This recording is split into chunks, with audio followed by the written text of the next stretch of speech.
पहुंचाना चाहते हैं 2025 और उमर अयूब साहब जो कि लीड कर रहे हैं इस मुज़ाकराती जो प्रोसेस है सारे का सारा, और हमारी कमेटी को, वो इंशाल्लाह 2 तारीख को हुकूमत को भी ये बात फॉर्मली आगाज़ कर दी जाएगी और आज आपके ज़रिए भी पहुंच जाएगी।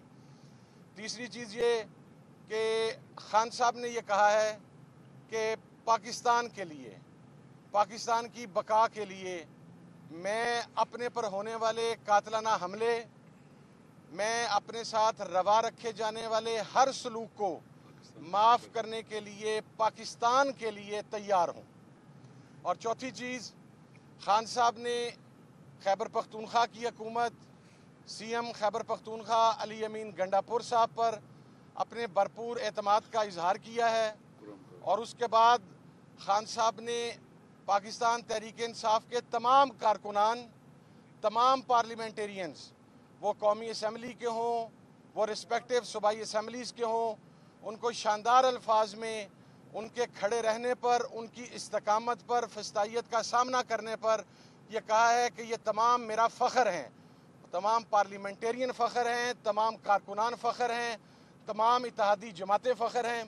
और ख़ान साहब ने कुरम के मामले के ऊपर सीएम KPK अली अमीन गंडापुर साहब और राजा नासिर अब्बास साहब से खसूसी गुफ्तगू की। उसके अंदर स्पीकर साहब ने, उमर अयूब साहब ने, सलमान अकरम राजा साहब ने अपना फ़ीडबैक दिया और ख़ान साहब ने इस बात पर ज़ोर दिया कि जल्द से जल्द इस मसले को हल करना है और इसके हल की तरफ जाना है। ये चंद नुकात थे, चंद पॉइंट्स थे। और जो मुतालबात हैं वो हमारे 2 ही हैं।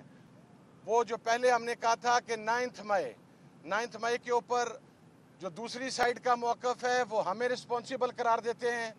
हम बड़ा कैटेगराइज करके कहते हैं कि हम रिस्पॉन्सिबल नहीं हैं, दूसरी साइड रिस्पॉन्सिबल है। तो उसका बेहतरीन हल ये है कि एक ऐसा जुडिशल कमीशन बने जो सुप्रीम कोर्ट के सीनियर मोस्ट जजेस पर मुश्तमिल हो, ताकि एक गैर जानिबदाराना तहकीकात हो सके। CCTV फुटेजेस सामने लाई जाएं। वो लोग जो उन CCTV फुटेजेस के अंदर मॉब को प्रोवोक कर रहे थे, क्योंकि मॉब साइकी आप समझते हैं कि जब क्राउड एक मॉब की हैसियत इख्तियार करता है तो वो फिर अनकंट्रोलेबल होता है।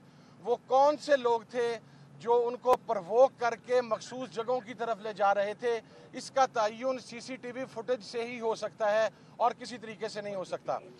और 26 नवंबर के ऊपर देखिए हमारा बड़ा वाज़ेह मौक़िफ़ है कि गोली चली। आज की तारीख तक जो हमारे पास एग्जैक्ट डेटा है, हमारे 13 कारकुनान शहीद हैं, हमारे 64 बुलेट इंजरीज़ हैं और हमारे मिसिंग कारकुन जो हैं उनकी तादाद 150 से 200 के दरमियान है।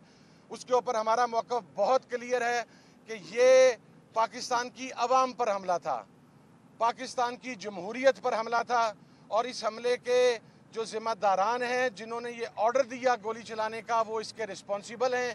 इसलिए हम 26 के ऊपर भी जुडिशल कमीशन डिमांड कर रहे हैं, 26 नवंबर के ऊपर।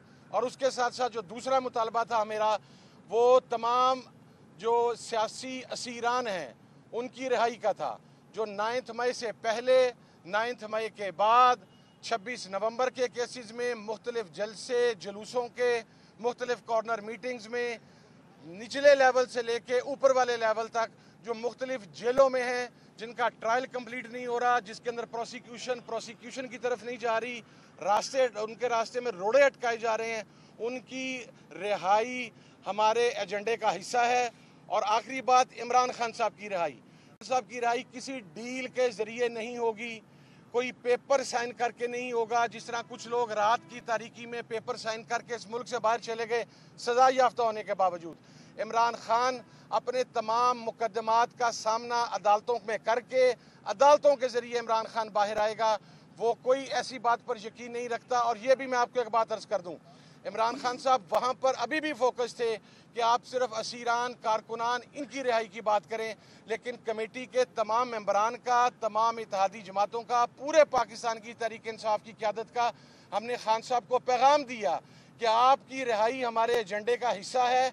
आपने एक स्टेट्समैनशिप ज़ाहिर की है, शो की है کہ آپ نے ایک لیڈر کا کردار ادا کرتے ہوئے کہا کہ میرے پارلیمنٹیرینز، میرے کارکنان، ان کو رہا کیا جائے، لیکن آپ کے پارلیمنٹیرینز، آپ کے کارکنان، آپ کی جماعت، آپ کے اتحادیوں کا اولین مطالبہ یہ ہے کہ آئینی، قانونی، عدالتی طریقے سے عمران خان صاحب رہا ہوں۔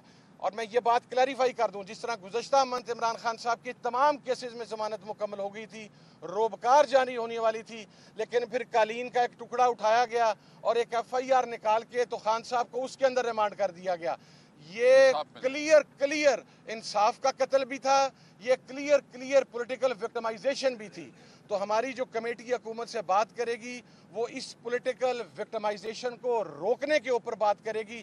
باقی خان صاحب انشاءاللہ اپنے مقدمات کو فیس کر کے باہر آئیں گے۔ اور افغانستان پر جو حملہ ہوا اس کے اوپر خان صاحب کا موقف بالکل کلیئر ہے۔ نمبر 1، ہم کسی پرائی جنگ کا حصہ نہیں بن سکتے۔ ہم پہلے بھی پرائی جنگ کا حصہ بنے، اس کا نقصان پاکستان نے 2 لاکھ کے قریب شہادتوں کی صورت کے اندر برداشت کیا۔ ہم اب بھی کسی پرائی جنگ کا حصہ نہیں ہو سکتے، اور افغانستان کے اوپر جو اٹیکس ہوئے ہیں ان کی خان صاحب کی طرف سے کنڈمنیشن آئی ہے۔ وہ ہمارا برادر اسلامی ملک ہے۔ پاکستان کے لینڈ آرڈر کی بہت ساری سچویشن افغانستان کے ساتھ برادرانہ تعلقات کے اوپر ہے، تو خان صاحب نے افغانستان کے ساتھ معاملات کو بات چیت کے ذریعے حل پر زور دیا ہے۔ یہ تمام چیزیں تھیں جو آج وہاں پر ڈسکس ہوئی ہیں۔ اب انشاءاللہ عمر ایوب صاحب کی سربراہی کے اندر 2 تاریخ کو ہم حکومتی کمیٹی کے ساتھ بیٹھیں گے اور یہ تمام چیزیں عمر بھائی وہاں پر بیان کریں گے۔ بہت شکریہ جی، تھینک یو۔ بہت شکریہ، تھینک یو ویری مچ۔ آپ کا وہ مائک